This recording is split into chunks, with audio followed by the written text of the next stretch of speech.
Hi everyone, welcome back to my channel. I have another book review for you, a review of a book I actually just finished reading, and a couple of days ago actually. And I am trying to become more familiar with science fiction. So to that end, I read a few books last year, one of which was by Octavia Butler.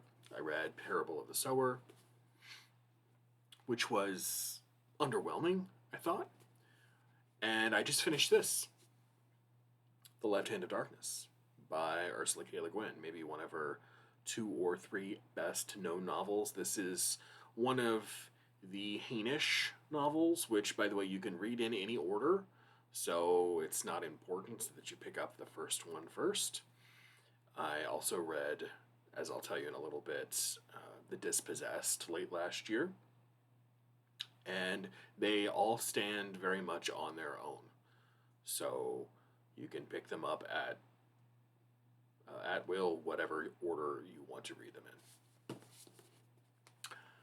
So after reading Ursula K. Le Guin's The Dispossessed last fall sometime, and then The Left Hand of Darkness, just finishing it a few days ago, there's one aspect of her life that really stands out most clearly to me. And that is that both of her parents were anthropologists. And not just any old anthropologists. Her father, Alfred Kroeber, studied under the famous Franz Boas, who was a famous anthropologist. Her father, Alfred Kroeber, was the first anthropology professor ever hired at UC Berkeley, and he spent years studying the Yahi people. Alfred's wife, Theodora Kroeber, wrote the famous book Ishi Between Two Worlds, which is a biography of the last known member of the Yahi tribe, whose name was Ishi. This, of course, shaped a young, budding writer who saw the world around her not as a brute fact, but as one contingent possibility, chosen from a whole universe of alternatives. In The Dispossessed, Ursula K. Le Guin takes two very divergent political systems, capitalism and anarcho-communism, and examines each one with a precision that would make a surgeon blush.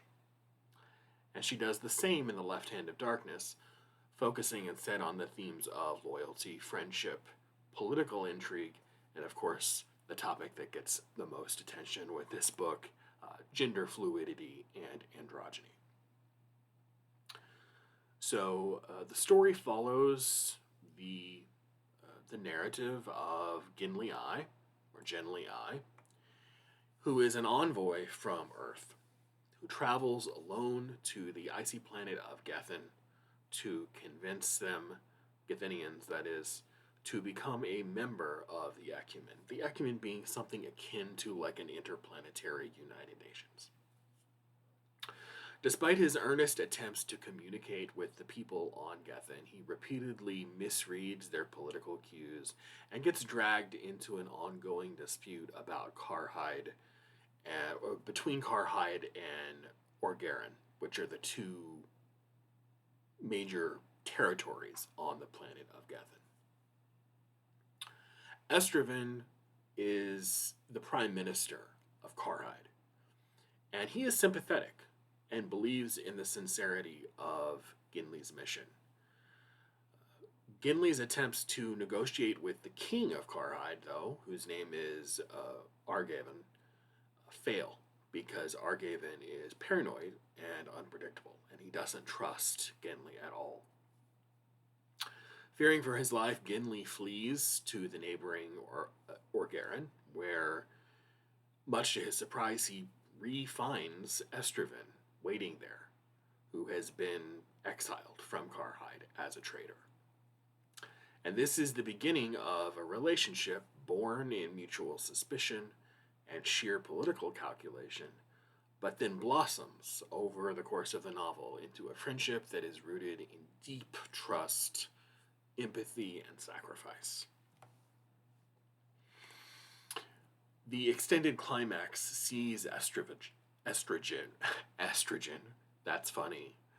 Estraven, remember, who is the exiled prime minister from Karhide, sees Estraven and Genli making together this weeks-long trek back to Karhide, during which they both come to realizations about the other person that will shape them and the futures of their country.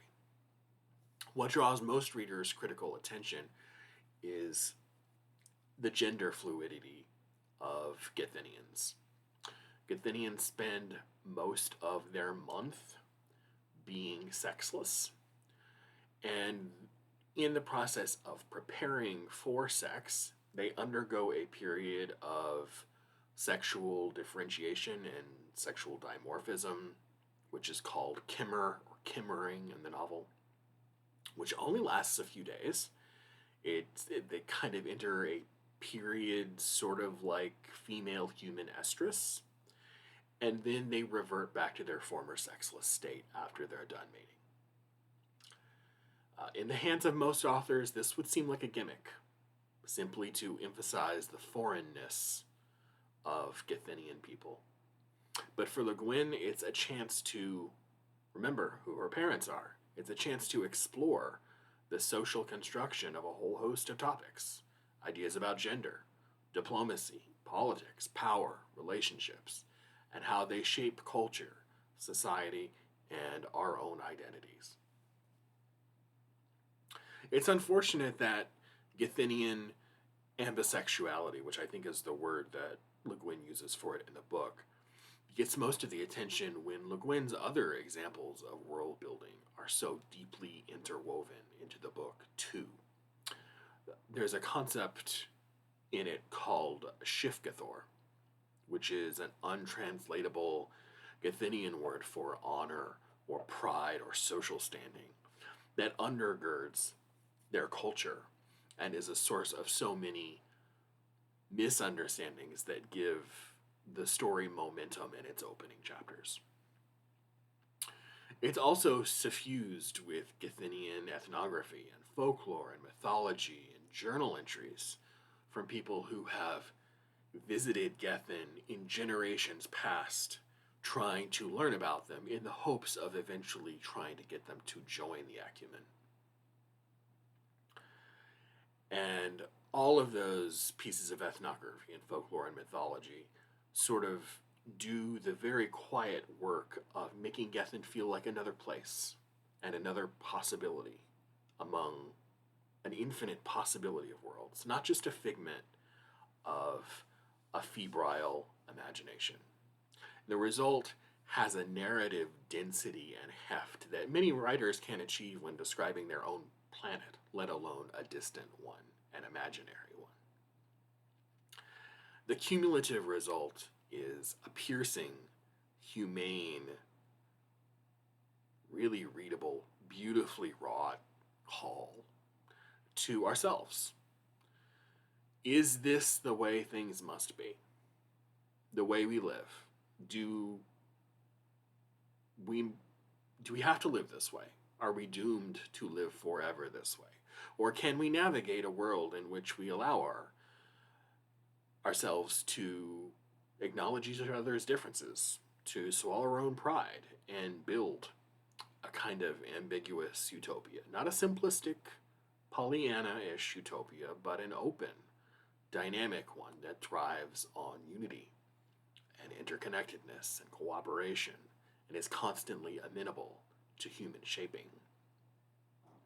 And maybe the scariest realization Le Guin has to offer is whether we choose the assumed rigidity of centuries-old binaries or we embrace something more imaginative and morally capacious. It was always precisely that. It was always our choice. Some thoughts on Ursula Le Guin's The Left Hand of Darkness. And I think you might be hearing about this again because despite the fact that I still haven't done my end of 2025 book list or favorite books of 2025, I usually do those videos. I still might do them. But this is sure to be, I think, one of my favorite reading experiences experiences of 2026. It certainly is so far, and it probably will be come the end of the year too. The Left Hand of Darkness by Ursula K. Le Guin.